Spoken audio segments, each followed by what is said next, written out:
Hello guys, welcome back to teacher அம்மா.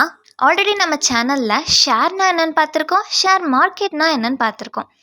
அந்த share market எப்படி ஒர்க் ஆகுதுன்னு தெரியுமா? வாங்க தெரிஞ்சுக்கலாம்.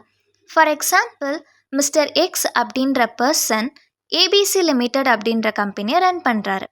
அந்த கம்பெனியோட வேல்யூ 60 lakhs. அவர் அந்த கம்பெனியை டெவலப் பண்ணுறதுக்கு அவருக்கு இன்னும் 40 lakhs தேவைப்படுது. அந்த 40 lakhs கலெக்ட் பண்ணுறதுக்கு மிஸ்டர் எக்ஸ்க்கு மொத்தமாக 3 ஆப்ஷன் இருக்குது. அதில் ஃபஸ்ட் ஆப்ஷன் பேங்க்கில் லோன் எடுத்தால் கண்டிப்பாக இன்ட்ரெஸ்ட் அதிகமாக பே பண்ணணும். ஸோ அவர் அந்த ஆப்ஷனை சூஸ் பண்ணல. Next partnership. மிஸ்டர் எக்ஸ்க்கு தேவையான 40 lakhs கண்டிப்பாக அந்த பார்ட்னர் எடுத்துகிட்டு வருவார். ஆனால் மிஸ்டர் எக்ஸ் தன்னோட பிஸ்னஸ் டிசிஷன் எல்லாத்தையுமே அந்த பார்ட்னரை கேட்டு தான் எடுக்க வேண்டியதாக இருக்கும். ஸோ அந்த ஆப்ஷனையும் சூஸ் பண்ணல.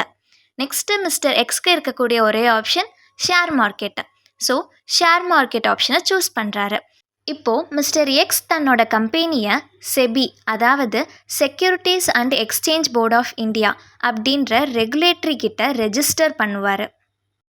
இப்போது செபி மிஸ்டர் எக்ஸ்க்கு தேவையான 40 lakh rupees 40,000 ஷேர்ஸாக கன்வெர்ட் பண்ணி ஒரு ஷேரோட வேல்யூ 100 rupeesனு ஃபிக்ஸ் பண்ணுவாங்க. அப்போ 40,000 ஷேரோட வேல்யூ 40 lakhs கிடைக்கும். செபி மிஸ்டர் எக்ஸ் கம்பெனியோட ஷேரை ஒரு ஷேரோட வேல்யூ 100 rupees அப்படின்னு பப்ளிக்கு ஆஃபர் பண்ணுவாங்க.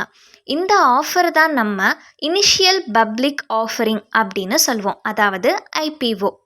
இப்போ மிஸ்டர் எக்ஸ் கம்பெனியான ஏபிசி லிமிடெட் என்எஸ்சி பிஎஸ்சி அப்படின்ற ஸ்டாக் எக்ஸ்சேஞ்சஸில் லிஸ்ட் ஆவாங்க. என்எஸ்சினா நேஷ்னல் ஸ்டாக் எக்ஸ்சேஞ்ச், பிஎஸ்சினா பாம்பே ஸ்டாக் எக்ஸ்சேஞ்ச். இந்த ஸ்டாக் எக்ஸ்சேஞ்சஸில் நிறைய கம்பெனிஸ் லிஸ்ட் ஆகிருக்கும். அதில் ஒரு கம்பெனியாக நம்ம ஏபிசி லிமிட்டடும் லிஸ்ட் ஆகிடுச்சு. இந்த என்எஸ்சி பிஎஸ்சியில் தான் ஒரு ஷேரை வாங்கவோ இல்லை விற்கவோ முடியும். இப்போ மிஸ்டர் எக்ஸ் கம்பெனியில் இன்வெஸ்ட் பண்ணணும்னு நினைக்கிற பப்ளிக் ஒரு ஷேருக்கு 100 ரூபாய் கொடுத்து ஷேரை பர்ச்சேஸ் பண்ணிப்பாங்க. இப்படி தான் மிஸ்டர் எக்ஸ்க்கு தேவையான 40 lakhs கலெக்ட் ஆகும். கலெக்டான 40 lakhs யூஸ் பண்ணி மிஸ்டர் எக்ஸ் தன்னோட கம்பெனியை டெவலப் பண்ணுவார். ஸோ தட் அவர் கம்பெனியோட ஷேர் வேல்யூவும் இன்க்ரீஸ் ஆகும். ஷேர் வேல்யூ இன்க்ரீஸ் ஆகுறதுனா நம்ம 100 ரூபாய் கொடுத்து வாங்கின ஒரு ஷேரோட வேல்யூ இப்போ 140 ரூபாய்க்கு போகிறது தான். இப்போ நம்மக்கிட்ட இருக்கிற ஷேரை செல் பண்ணோம் அப்படின்னாக்க ஒரு ஷேருக்கு 40 ரூபாய் லாபம் கிடைக்கும். ஆனால் அந்த கம்பெனியோட ஷேர் வேல்யூ இன்னும் இன்க்ரீஸ் தான் ஆகும் அப்படின்னா யாரும் செல் பண்ண மாட்டாங்க. ஏன்னா ஃப்யூச்சரில் இன்னும் அதிகமாகவே ப்ராஃபிட் கிடைக்கும் இல்லையா? அவ்வளோதான் ஷேர் மார்க்கெட்னா. Simple.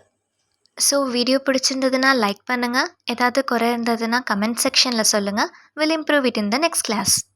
Thank you for watching. Thank you.